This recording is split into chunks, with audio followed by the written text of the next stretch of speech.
Sama halnya seperti Petrus, pengakuan itu akan menjadi batu karang yang teguh, yang mana kita bisa menjadi jemaat Tuhan, menjadi anggota tubuh Kristus. Dan ada satu janji yang luar biasa dikatakan oleh Tuhan Yesus, pintu gerbang alam maut, the gate of Hades, tidak akan menguasainya.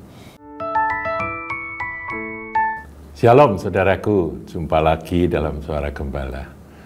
Saudaraku, kali ini kita akan mengekspos tentang 3 pengakuan dari Petrus. Kita tahu Simon Petrus adalah murid Tuhan yang cukup kontroversial. Ya, dia bersifat impulsif, jadi mengikuti kata hati. Bahkan banyak pengamat berkata Petrus itu seringkali bertindak sebelum berpikir 2 kali gitu ya. Tapi Tuhan mengasihi Petrus luar biasa karena Petrus ini adalah orang yang pertama kali mengeluarkan atau mengucapkan pengakuan bahwa Yesus adalah Mesias, Anak Allah yang hidup. Itu pengakuan pertama. Dan kali ini ada banyak pengakuan Petrus dalam interaksi pembicaraan antara Tuhan Yesus dengan muridnya ini. Kita akan belajar 3 saja, saudaraku, 3 pengakuan Petrus yang tercatat di dalam kitab Injil. Yang pertama, ya tadi sudah saya singgung, yaitu pengakuan Petrus yang pertama. Matius 16 ayat yang ke-15 dan seterusnya, saya bacakan, saudaraku. Lalu Yesus bertanya kepada mereka, kepada murid-murid yang lain, semua murid, tetapi apa katamu, siapakah aku ini? Ayat 16, maka jawab Simon Petrus, engkau adalah Mesias, Kristus, yang diurapi, Anak Allah yang hidup. Ini pengakuan luar biasa, saudaraku, yang lain nggak berani ngomong, tapi Petrus tampil dan mengeluarkan pernyataan tersebut. Kata Yesus, itu ayat 17, berbahagialah engkau Simon bin Yunus, sebab bukan manusia yang menyatakan itu kepadamu, melainkan Bapa-Ku yang di sorga. Dan aku pun berkata kepadamu, engkau adalah Petrus, dan di atas batu karang ini aku akan mendirikan jemaatku, dan alam maut tidak akan menguasainya, dan seterusnya. Saudaraku, ini pengakuan pertama, di mana Simon Petrus itu mendapat pewahyuan, mendapat revelasi yang dikatakan oleh Tuhan itu bukan dari dirimu sendiri, itu Bapa di sorga yang berbicara kepadamu, begitu ya, itu adalah pewahyuan. Dikatakan, sebab bukan manusia yang menyatakan itu kepadamu, melainkan Bapa-Ku yang di sorga. Jadi betul-betul pada waktu itu roh dari Allah Bapa itu menguasai Petrus sehingga dia keluar pengakuan. Saudara, ini yang pertama. Kalau kita belajar dari Petrus, ketika kita mendengar berita Injil, ketika kita datang ke gereja mendengar pengajaran-pengajaran, yang terpenting yang harus kita alami adalah pengakuan bahwa Yesus adalah Mesias, Juru Selamat, Anak Allah yang hidup. Nah, pelajaran tentang siapa anak Allah itu saya sudah banyak sampaikan. Dia adalah firman yang bersama-sama dengan Allah sejak semula, dan dia yang menjadi manusia. Itulah Tuhan Yesus, firman Allah yang hidup. Nah, saudara, itu akan membuat sama halnya seperti Petrus, pengakuan itu akan menjadi batu karang yang teguh, yang mana kita bisa menjadi jemaat Tuhan, menjadi anggota tubuh Kristus. Dan ada satu janji yang luar biasa dikatakan oleh Tuhan Yesus, pintu gerbang alam maut, the gate of Hades, tidak akan menguasainya. Kalau saudara percaya bahwa Yesus adalah Mesias, Anak Allah yang hidup, maka Anda menjadi bagian dari tubuh Kristus, menjadi milik Kristus, menjadi orang yang diselamatkan, dan pintu gerbang alam maut yang menyedot manusia masuk ke dalam neraka itu tidak akan berkuasa atas kita yang punya pengakuan tersebut. Jadi Pengakuan Petrus yang pertama ini kalau kita teladani adalah pengakuan tentang keselamatan, pewahyuan, dan itu dikerjakan oleh Bapa. Ya, Tuhan berkata bahwa tidak seorang pun dapat datang kepadaku kalau tidak ditarik oleh Bapakku yang di sorga. Jadi kalau saudara bisa percaya Yesus adalah Tuhan, Yesus adalah Juru Selamatmu, Yesus adalah penebusmu, Yesus adalah Tuhanmu, Allahmu, firman yang menjadi manusia, maka itu adalah kasih karunia yang Tuhan berikan pada kita. Ini pengakuan pertama, saudaraku. Nah, dalam perjalanan pengikutan Petrus kepada Tuhan Yesus, maka sampailah Petrus pada pengakuan yang kedua. Mestinya ada banyak yang lain, tapi saya hanya akan angkat 3 saja, saudaraku. Yang kedua, dalam Yohanes pasal 6, ketika murid-murid banyak mengundurkan diri dan tidak lagi mengikut Yesus. Jadi banyak murid yang makan roti kenyang, makan ikan kenyang, dan melihat mujizat 5 roti 2 ikan dilipat gandakan, dan mereka pikir ini kalau kita punya raja seperti Yesus yang bisa memenuhi kebutuhan kita, kebutuhan manusia kita tanpa harus pakai kerja, rajanya ini yang menyediakan akan makanan berlimpah-limpah, wah enak ya, dan kemudian mereka mau menjadikan Yesus raja, tapi Yesus malah berbicara tentang roti hidup. Panjang lebar itu di pasal 6 dari Injil Yohanes. Dan setelah mereka mendengar itu, mereka malah jadi tawar hati, saudaraku. Mereka berkata, perkataan ini keras, siapa yang sanggup mendengarkannya? Dan kemudian Tuhan juga menjawab dengan tidak ramah, dengan keras juga. Dikatakan bahwa ayat 61 ya, kita lihat latar belakangnya. Yesus yang di dalam hatinya tahu bahwa murid-muridnya bersungut-sungut tentang hal itu, berkata kepada mereka, adakah perkataan itu menggoncangkan imanmu? Dan bagaimana jikalau kamu melihat anak manusia naik ke tempat di mana ia sebelumnya berada? Dan seterusnya. Tuhan berkata-kata. Kemudian sampai ayat 66, kita lompat aja, nanti sudah baca sendiri ya urutannya ya. Mulai dari waktu itu banyak murid-muridnya, sudah jadi murid-murid Tuhan. Jadi murid Tuhan itu bukan hanya 12, bukan hanya 70, tapi ada banyak. Banyak dari murid-muridnya mengundurkan diri dan tidak lagi mengikut dia. Ini adalah kelompok dari murid-murid yang mengikut Yesus, tapi pikirannya duniawi, pikirannya jasmani saja. Mereka mengikut Yesus karena Tuhan bikin mujizat saja. Tapi ketika Tuhan berbicara tentang kekekalan, Tuhan berbicara tentang tujuan utama dari mengikut Dia, apalagi ada ajaran sangkal diri, pikul salib dan sebagainya, mereka nggak suka, saudaraku, dan mereka mulai mengundurkan diri, tidak mengikut Dia. Artinya pada waktu itu terjadi orang-orang meninggalkan Yesus. Banyak jumlahnya. Ayat 67, kalau saudara lanjut membaca, maka kata Yesus kepada ke-12 muridnya, apakah kamu tidak mau pergi juga? Ditantang sama Tuhan. Itu lo lihat, semua sudah pergi, kamu mau pergi sekalian? Apakah kamu tidak mau pergi juga? Ayat 68, jawab Simon Petrus kepadanya, Tuhan, kepada siapakah kami akan pergi? Perkataanmu adalah perkataan hidup yang kekal.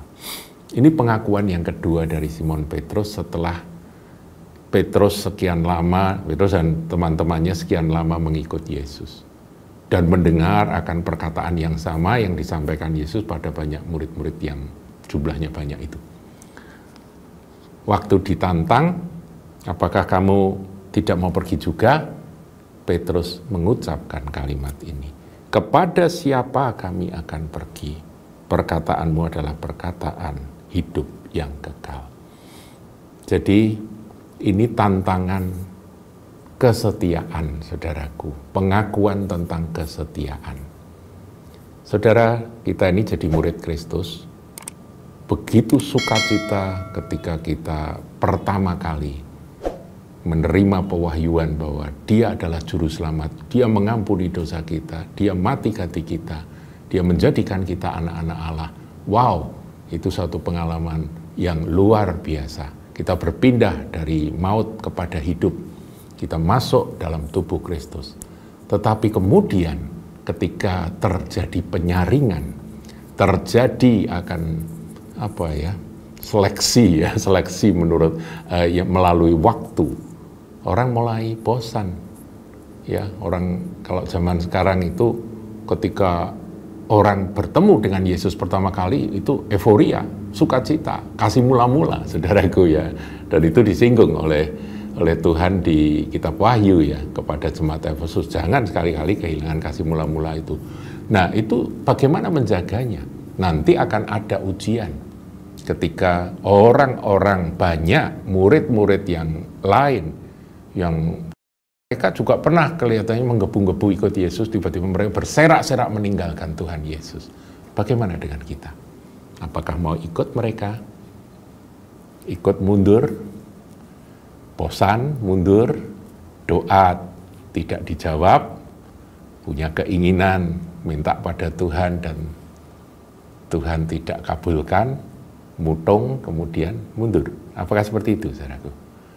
Nah, Petrus punya pengakuan yang luar biasa yang harus kita teladani, harus kita ikuti, saudaraku. Kita tiru.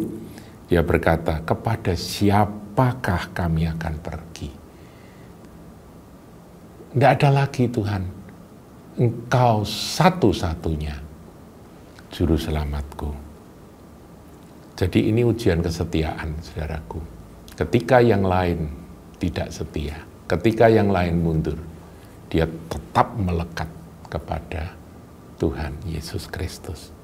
Saudaraku, ini pengakuan yang kedua, ya. Tidak mudah, saudaraku. Suasananya beda dengan euforia ketika pertama kali jumpa dengan Tuhan. Wah, seneng banget gitu ya, menggebu-gebu. Tapi ini sudah mengalami berbagai pengalaman yang mungkin juga tidak seindah waktu pertama-tama. Saudaraku, inilah kekristenan yang digambarkan dalam kehidupan Petrus. Sehingga kemudian Petrus mengandalkan kekuatan sendiri, dia berusaha untuk membuktikan bahwa dia itu setia dan bahwa dia itu siap mati untuk Tuhannya. Tapi ternyata Tuhan malah berkata, Simon, kamu mau mati bersama dengan aku. Sebelum ayam berkokok, nanti kamu sudah menyangkal aku 3 kali. Wah, Simon berkata, tidak, yang lain boleh mundur, aku tidak akan menyangkal engkau. Tuhan tahu, ini kekuatan manusia Simon yang memang harus hancur, saudaraku. Jadi ikut Tuhan itu jangan sekali-kali mengandalkan akan diri sendiri. Memang sikap atau tekad untuk aku mau ikut Tuhan, itu benar. Seperti ini. Tapi saudara harus tahu bahwa itu karena Roh Kudus, bukan karena kekuatan kita sendiri. Dan kekuatan diri sendiri itu musuh terakhir, saudaraku, yang harus kita lepaskan, yaitu merasa bisa, merasa paling setia, merasa paling cinta Tuhan. Saudaraku, kita nggak bisa cinta Tuhan kalau bukan pertolongan Roh Kudus. Meskipun kita mau, yang Tuhan cari adalah mau tapi lemah kita. Ya, daging itu lemah, roh itu memang berkehendak. Nah, Petrus harus belajar tentang itu sehingga akhirnya dia menyangkal Tuhan. Nah, itu bukan pengakuan positif ya. Dia berkata, aku sama sekali tidak mengenal dia itu. Waduh, itu waktu Tuhan melihat Petrus baru sadar bahwa dia telah melukai hati gurunya, melukai hati Tuhannya, dan dia pun menangis dengan sedihnya. Dia gagal. Dan setelah itu Simon Petrus merasa tidak layak jadi murid Tuhan. Sampai pada pengakuan ketiga, ketika Tuhan memulihkan Petrus Setelah Tuhan bangkit ya saudaraku ya, setelah Tuhan mati di salib, Tuhan menampakkan diri kepada murid-murid, tapi Petrus merasa tetap tidak layak dan Petrus mau kembali jadi nelayan. Aku tetap percaya Tuhan, bukannya nggak percaya Tuhan. Aku tetap mengasihi Tuhan, aku tahu bahwa Tuhanku sudah bangkit, tapi aku ini tidak layak. Aku ini nggak pantas jadi murid Tuhan. Aku sudah menyangkal dia. Aku ini pengkhianat. Kemudian dia merasa, ya wes aku tak jadi. Ya kalau sekarang itu istilahnya, aku nggak usah pelayanan lah, aku tak jadi jemaat biasa-biasa saja. Begitu saudara. Saya sering dengar ya kata-kata seperti itu. Nah, Petrus didatangi oleh Tuhan. Dan Tuhan berbicara spesial dengan murid yang satu ini. Dia memang harus diproses. Kata proses itu penting saudaraku ya. Proses. Mari kita lihat di dalam Yohanes 21 dikatakan, nah ini sampai 3 kali ya. 3 kali Tuhan bertanya, Simon, anak Yohanes, apakah engkau mengasihi aku? Simon berkata, ya Tuhan, aku benar Tuhan bahwa aku mengasihi engkau. Ya memang ada agape dan filia dan sebagainya, tapi saya nggak bahas itu. Tapi Simon ditanya, Simon menjawab. Terus Tuhan berkata, gembalakanlah domba-dombaku. 2 kali, dan yang ketiga kita baca saudaraku ya. Kata Yesus kepadanya untuk ketiga kalinya, Simon anak Yohanes, apakah engkau mengasihi aku? Maka sedih hati Petrus karena Yesus berkata untuk ketiga kalinya, apakah engkau mengasihi aku? Dan ia berkata kepadanya, Tuhan, engkau tahu segala sesuatu. Ini pengakuan yang ketiga. Jadi pengakuan yang ketiga itu engkau tahu segala sesuatu. Kalau berapa waktu yang lalu ketika Tuhan berkata, Simon, kamu akan menyangkal aku 3 kali sebelum ayam berkokok. Itu Simon ngeyel, saudara. Berkata, tidak, hal itu tidak akan terjadi. Jadi Simon ini mengandalkan kekuatan sendiri di dalam mengasihi dan mengikuti Tuhan. Nah, jadi Tuhan biarkan dia jatuh. Tapi Tuhan kan tahu segala sesuatu. Apa yang akan terjadi Tuhan tahu. Nah, Simon di sini mengaku, Tuhan, engkau mengetahui segala sesuatu. Nah, saat ini aku tuh mau jawab apa, Tuhan? Kalau kemarin aku jawab dengan kekuatan diriku sendiri, sekarang ini aku sudah hancur. Sekarang ini aku sadar siapa diriku. Tapi engkau tahu bahwa sedalam-dalam hatiku aku tulus mengasihimu, Tuhan. Dan aku mau jadi muridmu, aku mau nurut engkau, tapi ya itu tadi, engkau tahu aku gagal. Dan engkau tahu akan kelemahanku, tapi engkau juga tahu Tuhan bahwa di dalam hatiku, lubuk hati yang terdalam aku ini mengasihimu.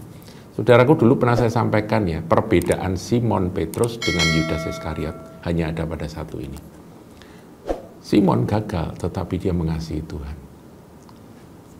Dan kasih itu ditopang dengan kekuatan sendiri yang memang oleh Tuhan perlu dididik, perlu dia perlu pengalaman bahwa tidak boleh mengandalkan diri sendiri, harus bersandar pada Roh Kudus. Itu Simon beroleh pelajaran itu. Nah, Tuhan tahu Simon mengasihi dia. Sejak dulu Simon mengasihi dia, bahwa sebelum menyangkal Tuhan juga tahu bahwa Simon mengasihi dia. Tapi dia mengandalkan kekuatan sendiri dan itu perlu dihancurkan. Kalau Yudas tidak pernah mengasihi Tuhan. Dia mengasihi mamon, dia cinta uang, saudaraku. Dia mungkin cinta kekuasaan, cinta akan hal-hal yang sementara. Jadi hubungan kasih antara kita dengan Tuhan Yesus itu, kalau kita mau belajar, belajarlah dari Simon Petrus, saudara. Dia berkata, Tuhan, engkau tahu segala sesuatu. Nah, di sini engkau tahu, toh Tuhan, aku ini memang pernah menyangkal engkau, tapi engkau kan tahu bahwa aku mengasihi engkau. Engkau tahu bahwa aku mengasihi engkau. Dan Tuhan Yesus meneguhkan dengan kata-kata. Kata Yesus kepadanya, gembalakanlah domba-dombaku. Aku kasih kepercayaan padamu, Simon. Gembalakan domba-dombaku. Tetapi aku tahu bahwa engkau mengasihi aku. Dan pengakuan engkau tahu segala sesuatu adalah pengakuan yang ketiga, bahwa Tuhan engkau mengetahui segala sesuatu. Jadi pengakuan pertama, pewahyuan dari sorga bahwa Yesus adalah Tuhan Juru Selamat, Mesias, Anak Allah yang hidup, yang membebaskan kita dari gerbang alam maut yang menyedot dan membawa manusia masuk ke dalam neraka. Yang kedua adalah pengakuan bahwa kepada siapa lagi aku akan pergi, meskipun yang lain pergi. Ini kesetiaan, saudaraku, aku akan tetap melekat padamu. Tapi setelah Simon diproses melalui bahwa dia tidak boleh mengandalkan kekuatan sendiri, satu perkara, engkau tahu Tuhan bahwa aku mengasihi engkau. Hubungan kita dengan Tuhan adalah hubungan kasih. Saudaraku, ada 3 pengakuan Simon Petrus yang perlu kita pelajari. Dan saya kira ini boleh menjadi berkat, menjadi pegangan, acuan di dalam kita hidup sebagai murid Kristus. Sampai kita nanti bersatu dengan Dia di sorga yang mulia selama-lamanya. Tuhan Yesus memberkati. Jangan lupa like, comment, share, dan subscribe channel GKBK Hal Semarang.